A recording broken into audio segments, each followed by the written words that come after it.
So Kevin Acee put out in the San Diego Union Tribune today a notes article about Jurickson Profar, Ha-Sung Kim. I believe Xander Bogaerts was mentioned in there. So I just wanted to go through a few of these key points that he made in this article from some of his sourcing. And let's start with Jurickson Profar. The headline, "Parting with Pro?" ? The Padres would like to have Jurickson Profar back in left field, and Profar would like to stay in San Diego, but he is testing free agency, and people around the league and at least somewhat familiar with the thinking of both sides believe it is unlikely Profar returns to San Diego. Now, I read that, and I'm like, who are those people that would at least be somewhat familiar with the thinking of both sides? I'm not questioning Kevin's sources.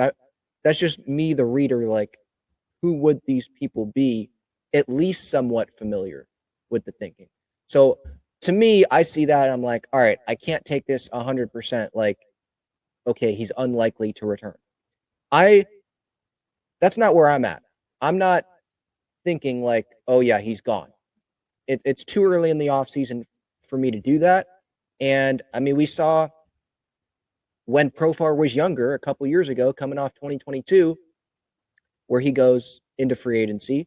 I believe he declined his end of the option with the Padres. And we thought he'd get, 3-4 years maybe from a team. I think that was the same offseason that Benintendi got that deal, a 5-year deal, I think, with the White Sox. And Profar ends up not having a market, and he signs with the Rockies, which obviously ended up not working out well for him there on that 1-year deal. Just wasn't a fit like he is with the Padres. And so could that happen again? Now, as you can see here on the screen, this part talking about what Profar could make here, multiple projections have Profar making between 12 and 16 million a year on a 3-year deal following his best big league campaign. That is almost certainly more than the Padres are willing to pay. If the market is not quite that robust, some around the league speculated the mutual appreciation between Profar and the Padres could lead to a reunion on a lesser deal. The Padres and Profar's agent talked this week but did not discuss money. Profar's agent, by the way, I believe is Dan Lozano. Please correct me in the comments if I'm wrong on that. It's not Scott Boras anymore after what happened this last offseason, where he signed back with the Padres for $1 million plus the incentives, which he reached, obviously, because he had an all-star season. So good for him there. But yeah, that's what I'm seeing. ESPN, I think Fangraphs may have had one, The Athletic, 3 years, 45 mil. I've seen that, I think, a couple of times. So yeah, 15 mil a year, let's say. Projections have been wrong on Profar before. I thought one projection a couple of off seasons ago, didn't one say like 5 for 75? I think in the neighborhood of what Benintendi got from the White Sox, and then Profar gets a 1-year deal after the WBC with the Colorado Rockies. So this thing could definitely change here. And you look at the outfielders on the market, Teoscar Hernandez is above Profar. Juan Soto obviously is above Profar. So I'm thinking like, okay, how many teams would be willing to go 3 years for $45 million for Profar? Would the Yankees be willing to do that? They could just bring back Verdugo back. I don't know how Yankees fans feel about Verdugo, but he's there. If the Dodgers go sign Soto, the Mets could sign Teoscar. The Yankees could sign Teoscar. Verdugo is out there. There are some other options that probably would provide you some more power than Profar does. And maybe other teams will look, and I'm trying to think of this in a way the Padres could bring Profar back, find a way to make it work, is maybe there's a team out there or other teams are like, hey, don't want to do 3 years, 45, don't want to go 15 mil a year. And they offer Profar lower than what he wants. And those other teams are looking at it like, well, go look at his stats. Every year that he's done well, it's been with the Padres, not with another team. I was listening to John and Jim on my way home, sitting in an hour and a half traffic today. Brutal. They were talking about how his WAR, I think it was Baseball Reference, pretty much all of it is with the Padres, and like 0.4 WAR is the rest with Texas, with Oakland, Colorado, I believe was negative WAR. So the Padres are a fit for Profar. It's not just the Padres would like to have Profar back. Profar's comfortable here, and he wants to be back with the Padres. So I hope that they can make this work. Maybe there's some fans out there that are like, yeah, Profar's gone because the Padres aren't going to give him $15 million a year based off of what I'm reading here. You know, almost certainly more than what the Padres are willing to pay, the $12 to $16 million a year range on a 3-year deal. But I could see a scenario where that AAV gets down to 10 or below 10 a year if other teams decide to go in another direction because of Profar's track record away from the Padres and maybe his second half numbers. And that could end up working well for the Padres. He's one of those guys. You know, Kike Hernandez is someone, he fits the Dodgers. And Kike, don't even mention Kike with the Padres. That's not going to happen. He's a free agent, utility guy, but come on, let's be serious here. But there's just certain guys around the league that fit certain teams. And they're not the best players on that team or the best players in the league, but they fit on that team. Like I mentioned, Kike. I think Justin Turner with the Dodgers was another one of those. I mean, the Dodgers, they actually have a good amount of guys that would fit that description or have had a certain amount of guys that would fit that. But Profar is one of those with the Padres. And so I hope that they can come to an agreement. It seems like 3 years or maybe 2 years with an option, front load the money, maybe they give him 4 years, they front load the actual money that they're giving him, but in terms of the CBT, it's AAV, so maybe that could help the Padres. And Profar would like to come back to the Padres under those circumstances. I'm just trying to find a way to make this work because I want Profar back. I'm not in love with the realistic free agent outfield options. Trades could happen, obviously. Santander is another one that I think probably would get more interest from contending teams that don't land Soto or Teoscar, guys like that, because of what he could do offensively. So I still see it being a realistic scenario that Profar returns to the Padres. I'm not reading this like, okay, yeah, he's gone. That's not where I'm at. Other things in this article. So Preller did talk about how with Luis Arraez, Padres, they're looking forward to another season with Luis Arraez batting leadoff for them.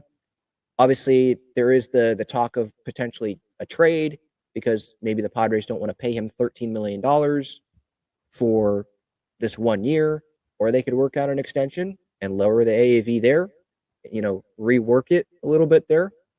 Bogaerts was mentioned here. The Padres, they plan on letting Bogaerts know which position he's going to play sooner than they did. Sooner than, first day of spring training, he walks in to the office and they tell him, yeah, you're going to second base. And I like that Bogaerts was like, all right, I'm going to work my butt off and try to be the best second baseman that I can. I applaud him for that. But yeah, if you're Xander Bogaerts, the big contract that you signed, you're one of the vets, you've won a couple of World Series. Like, yeah, you deserve to know where you're going to play so you can prepare better and not have to prepare on the fly during spring training. Good thing it was, the beginning of spring training, not the last week of spring training. But if you're Bogaerts, yeah, I totally understand wanting to know, as soon as possible. So that seems like that's what is going to happen here. I don't think Ha-Seong Kim is going to come back. I think he's on his way to the Giants or the Brewers, maybe, because I'm not expecting Adames to go back to Milwaukee. We'll see. I'm more optimistic about Profar returning than I am about Ha-Seong Kim. I'm leaning towards Bogaerts being the shortstop, and they could just be like, all right, we fill that, and now let's have Cronenworth go to second. Let's have Arraez be at first, bring in a DH utility guy, and make it work there. I guess they could bring back Nick Ahmed. Remember, they have Tyler Wade that could play multiple infield positions. I know you don't want him starting. I'm not trying to make it seem like Tyler Wade at second, starting second baseman. But I'm just saying, if you have Bogaerts at short, that allows you to move Jake over to second, where I like him at second base defensively over first base. And maybe you sign a first baseman and you have a Arraez DH still. Have some flexibility there.